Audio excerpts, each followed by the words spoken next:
Hello and welcome to this week's episode. Today, I want to talk about one of the most important decisions you can make about your online course, and that's who it is that you're helping, who you're advocating for, and who your online course is created for.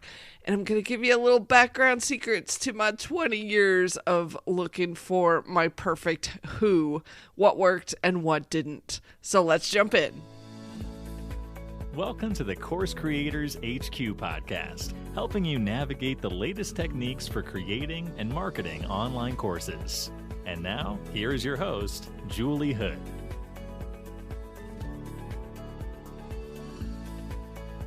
Hey there, so glad you're here. We are in the midst of the incredible topic and title challenge for a Rockstar course this week. It's my flagship 5-day free training that I do just a couple times a year. So if you haven't signed up yet, jump into topicandtitlechallenge.com or the link in the show notes.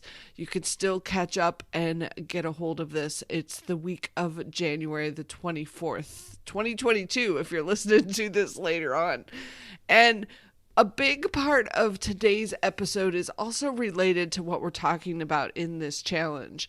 And it's all about determining who it is that you want to work with, who it is that you're trying to reach, who you're trying to help, really who you want to be this passionate advocate for. Because a lot of times as you're working on your online course, that's what pulls you forward.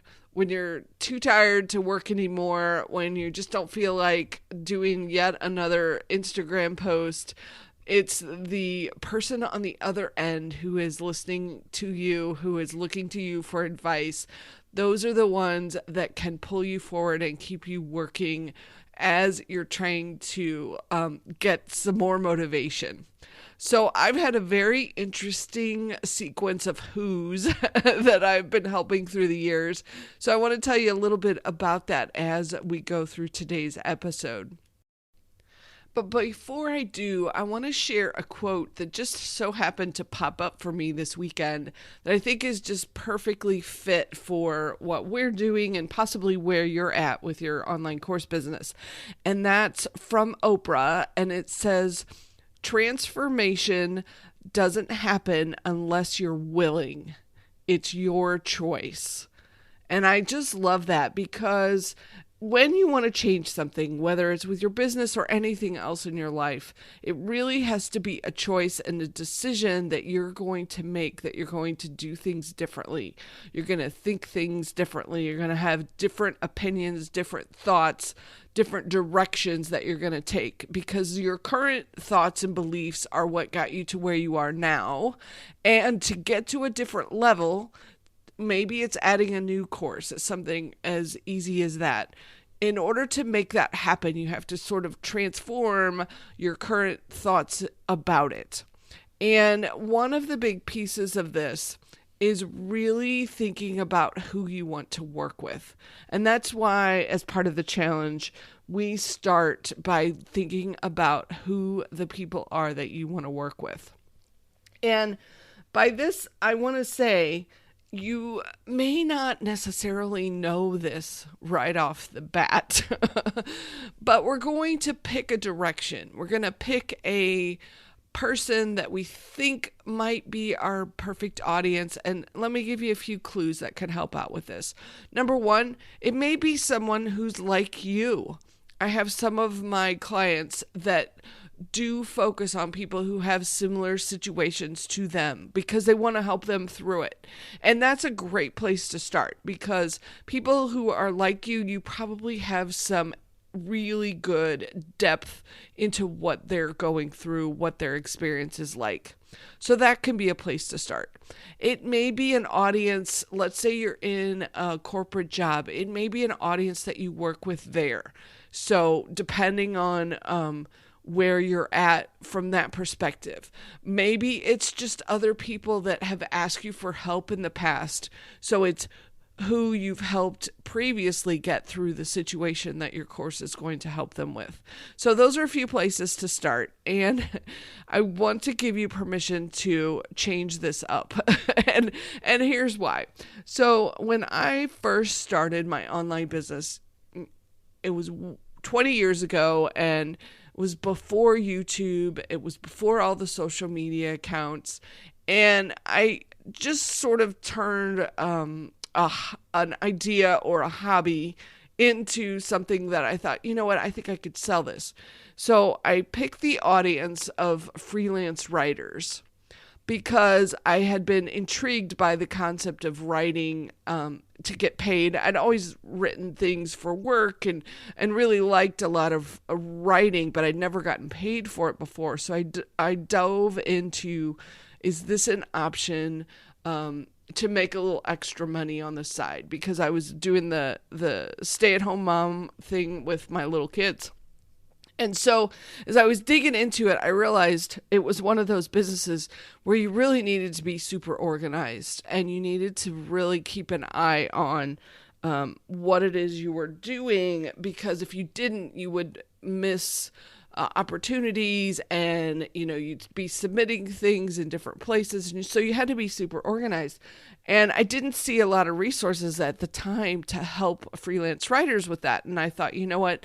People have been telling me since I was young that I was really organized. So I bet I could help this audience. I've got a lot of tools and techniques. And at the time I had come across a lot of websites that could help you with it. And so I put together that first ebook that I was offering to freelance writers to help them be more organized. And I had found some websites that would promote it for me, and it did decently well. I sold a lot of copies, but there was one big problem. I sold them for $14.95. That's $14.95. And you have to sell a lot of ebooks to get any kind of decent income at that price point. And I also noticed as I tried to sell more expensive things to this audience that I was building, I was having trouble because they did not have a lot of extra money to necessarily spend on training and coaching.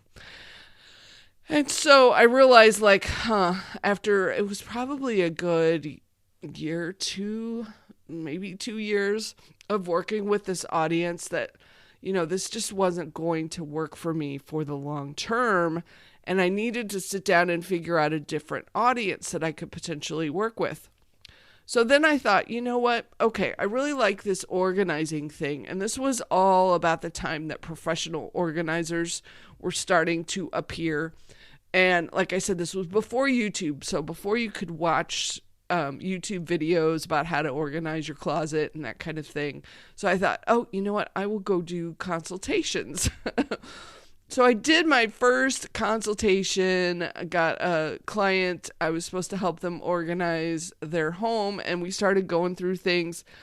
And for some reason, this particular client, she was already incredibly organized. And so it was one of those consultations where there wasn't a lot that I could help her with because she honestly really didn't need me.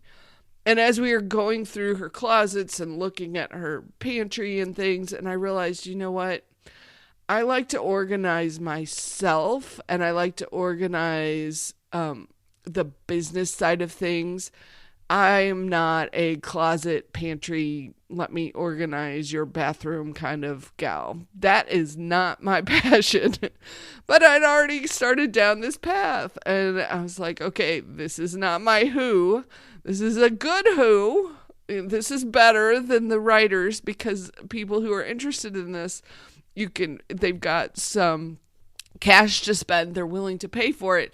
But this is not where I necessarily need to be. So then about this time, I realized a lot of small businesses were starting to get online. Many of them didn't have websites yet.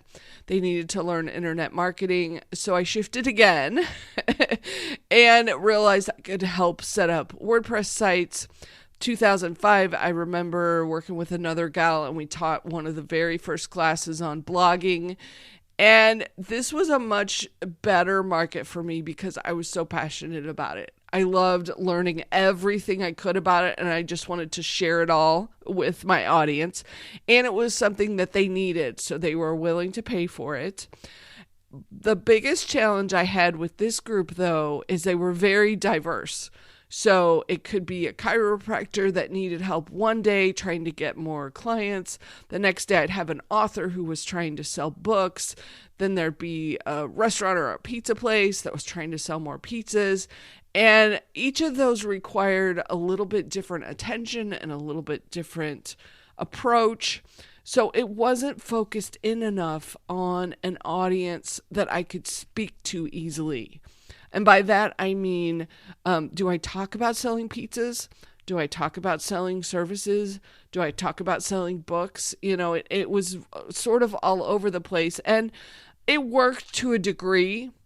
But I realized in 2017, I was like, you know what? I really like helping people with online courses. That's the audience that really gets me excited. Because they're out there helping people. It's a good way to get a decent revenue. And I really want to work with experts and others who are trying to figure out how to get their courses online and make the whole process simpler. So I focused in on that particular audience. And I will tell you, life has gotten so much easier because of that. And here's why.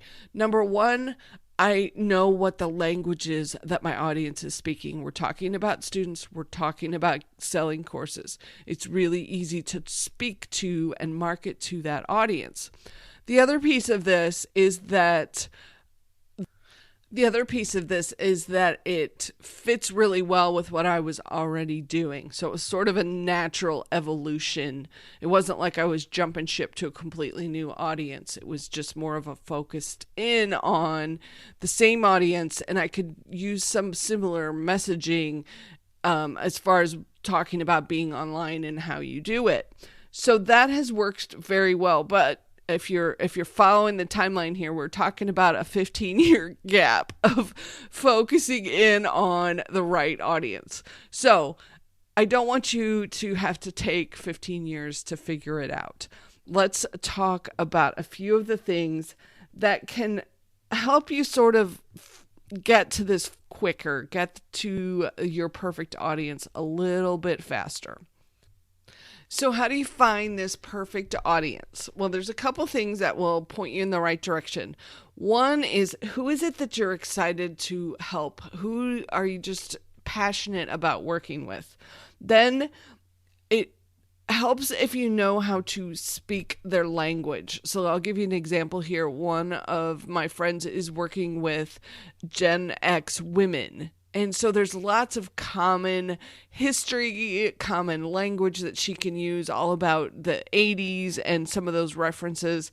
So that gives her a language or marketing speak to use with that audience. And then the third thing is sometimes you just have to try it out, kind of like me doing my organizational consult. And I realized okay, I do not want to do this all the time. And I didn't know it till I tried it out. And I want you to remember something one of my coaches, Brooke Castillo, said that I thought this was so brilliant. And one of the things she said is, just because you pick a specific audience to market to doesn't mean that that's the only audience that you're going to sell to. Because just because that's who you're talking to, you're still going to get people outside of your perfect audience who like what you do, who like how you teach, who are thrilled to work with you.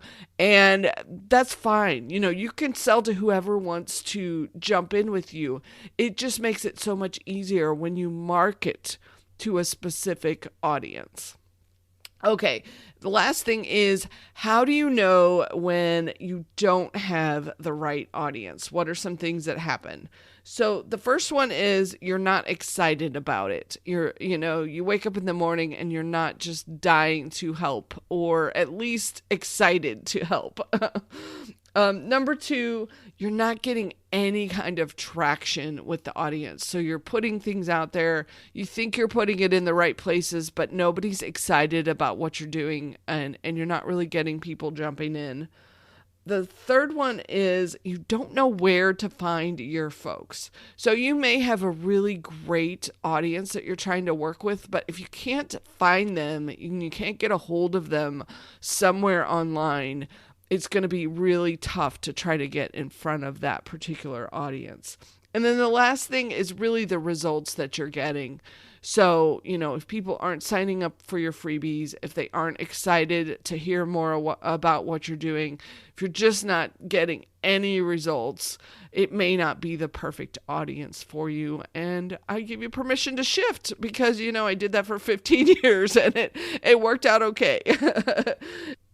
So I hope this episode has given you some food for thought about who it is that you're working with and given you permission to shift or adjust or tweak it a little bit as you're going. And if you haven't jumped in yet for the topic and title challenge, please come visit us. I'd love to have you come in. We're doing daily live Zoom coaching calls. So I'm having a blast this week and I want to have you come join the party. So I hope you can be there. topicandtitlechallenge.com. And thanks so much for listening. Have a really fantastic, amazing week. And I hope you are able to pick your who and help them as we make the world a little bit better place with our online courses. Take care, and I'll talk to you on the next episode.